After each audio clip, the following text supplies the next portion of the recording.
It's 8:19 and we've had a lot of traffic to report on this morning, but unless something changes during the day today, come this time tomorrow, there may be more. Taking the James River Bridge from the peninsula to the south side or vice versa, it's not going to be an option. From 1 tomorrow morning until 5 this coming Tuesday, it's going to be closed.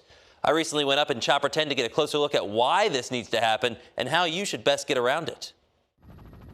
It was 42 years ago the current James River Bridge opened to road traffic and began opening to allow for water traffic, making it possible 80 2,200-pound counterweight ropes. The ropes are original to the bridge. Tim Kelly with VDOT says they have reached the end of their useful life, and while it may not make all of our lives easy, he says the quickest and safest way to replace the 40 cables on each side of the bridge is to shut the bridge down for 2 long weekends. So basically, get this done and done right. This won't need to happen for another 40 years. That's the anticipation, yes, sir. You might say all well and good until you remember that an average of 28,000 cars each day will have to find another way to get across the James. So I'm looking at these impact summaries, and they're a little scary. In warning local governments of their plans last fall, VDOT says while they recommend the Monitor Merrimack Bridge Tunnel first and foremost as a detour, without the JRB as an option, roadways like the Godwin Bridge, 664, 164, and 17 interchange, and MMBT will all likely see traffic totals that are more than 30% their capacity during the morning and evening commutes.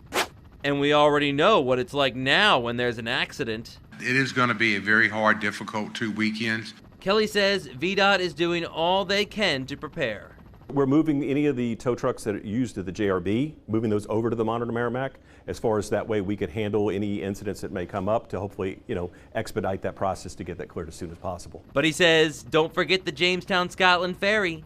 The intention as far as the Jamestown Scotland Ferry, as far as pending equipment and as far as personnel being available to support extra volumes during rush hour in the morning and the afternoon. Finally, if you don't have to travel during the 4-day closures, don't. Isle of Wight County Public Schools already says they plan to do asynchronous days for students and a virtual day for staff during the work.